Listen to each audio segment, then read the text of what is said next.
Hi. Now, come on, I want you to meet my family. This is the onion family, also known as the allium family. And there's such a variety of these different kinds of onions to add flavor to our Gerson food.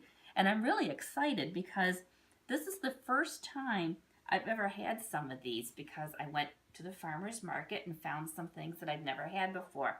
Now, we're all familiar with our leeks. We've had leeks in our soup. And I know in the directions in the book it says if you can't get a leek, you can just substitute another onion. Technically, yes, you can, but I tell you, the flavor difference is huge. I tried making the soup without a leek at one point because I couldn't get one. And I used the two onions, and it was really missing a depth of flavor. Leeks are not strong tasting. They're on the mild side of an onion family, but they really add a nice mellowness to whatever you put them in. So if you want to add a subtle but delicious flavor, you add leeks. And I'm going to show you a little tip. In the Hippocrates soup video that I've shown you, I show you how you can trim it and then you split it and then you wash it in the water to get the dirt out. There's another way to do this. My mom told me this. She'd seen it online. We're going to cut off our roots. We're going to cut off the dark green part. We don't like that part. But then instead of taking it all apart to wash it, just cut it up like that and then put it in the water. And if you mix it up like this, all the dirt's going to fall out. And then you can just lift out the floating leek pieces and all the dirt will stay down underneath. So that was kind of a neat little trick. It's another way to do it.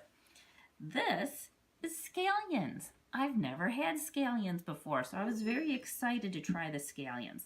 This is what was new for me at the farmer's market. And so I put one on my salad today, and I have to say I wasn't excited on my salad. I think it's going to be much better cooked. So this cooked and this one cooked. The scallions, I think, are the nicer way to go.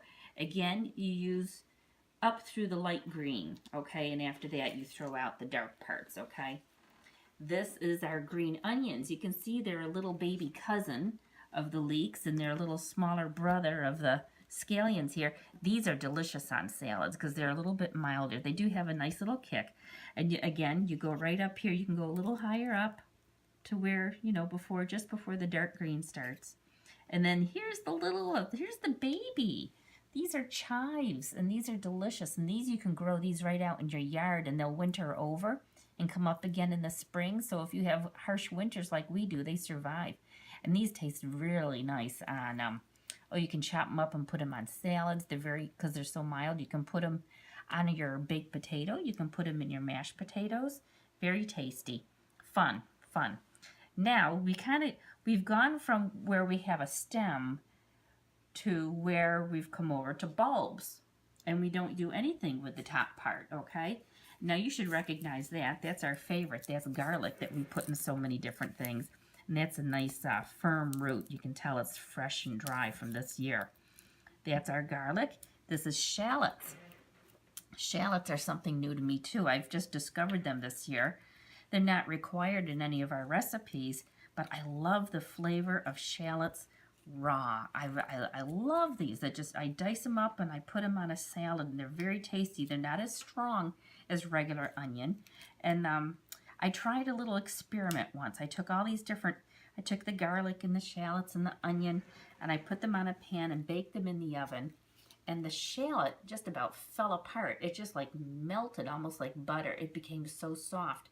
And so I did a little more research, and that's just the way a shallot is. A shallot is a very soft member of the allium family, and it's very nice when you put it in a sauce. So if you wanted to take a little Hippocrates soup and chop this up in it and simmer it down, it would make it soft and make it very saucy-like. If you wanted like a little sort of an onion gravy, that would be a nice way to have that if you're not eating it raw like I do. Now here's something fun. These little babies are called cipollini. They're a little squashed flat onion, and they roast up very nicely. And do you notice the shape of those and these? This is called a Vidalia. And there's also another variety called Walla Walla, and they're very sweet. And it must have something to do with why they're shaped like that. Those squashed, flattened out onions are the ones that are really sweet. So if you're looking for a sweet onion, look for that shape. And these are really fun. You can roast those in the oven, and again, they'll get real sweet and caramely. And the same with this one. Some people like to actually put them on the grill, so you could cut it in half and then grill it on your grill, although I don't think we're allowed to do grilling in Gerson, so forget I said that. No grilling. All right. But you could bake that if you wanted and do it that way and have it get sweet that way, or you could do it on the stovetop, but I think baking it would be nice.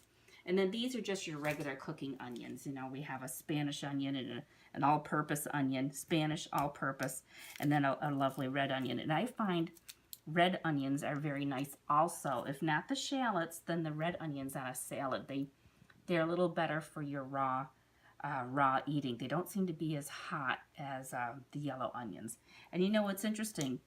I just realized, and look at this, these are both on the pinky red family, and they're the ones that taste the best raw.